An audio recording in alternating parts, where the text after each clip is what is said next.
So, when you're drinking, there's a few main goals to keep in mind, or rather, you're gonna fit into one of these few main categories, right? You're either your goal is to get drunk, just to get wasted and have like a crazy experience.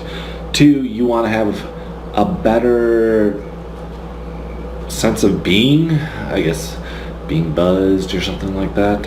So, really, you mean more dopamine. Decreased inhibitions,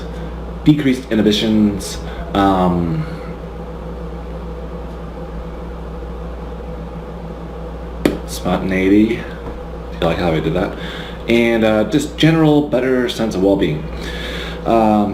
Two, you want to combine these two in the most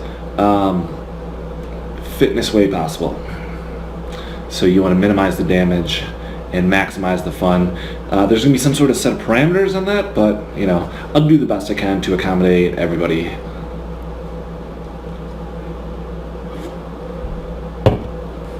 Alright, so right off the bat, if you didn't work out that day, you haven't worked out the day before, and that means that you are good to take some antioxidants. That most likely your levels of antioxidants are lower because you haven't worked out as much, because your body compensates and kind of readjusts those pretty darn quickly.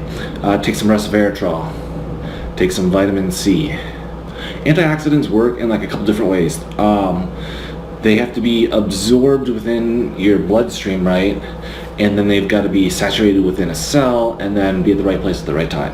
So my crazy hypothesis is, like, if you pound like the supplemental, like, let's say 500 milligrams of resveratrol right in the beginning of when you're starting this alcohol food crazy binge for 6 hours, that is when those antioxidants are going to be used.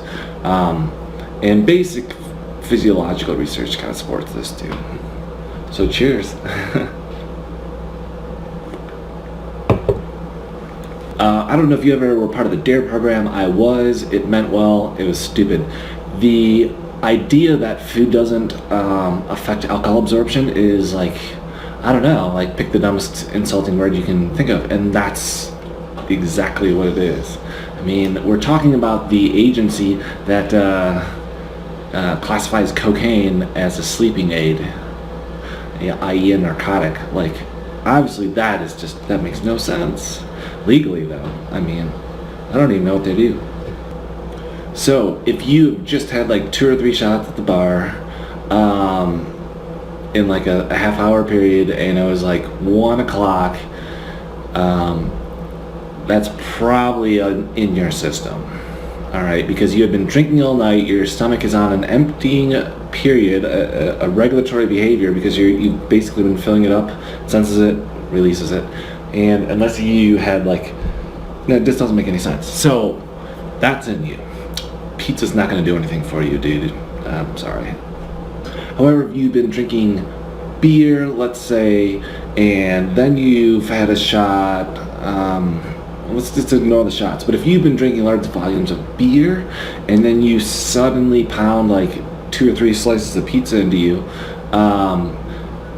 it's going to get absorbed into that dough. And then what that's going to do is more of it's a lot more likely to be released slowly. Instead of that big spike into the small intestine, it's going to be released slowly.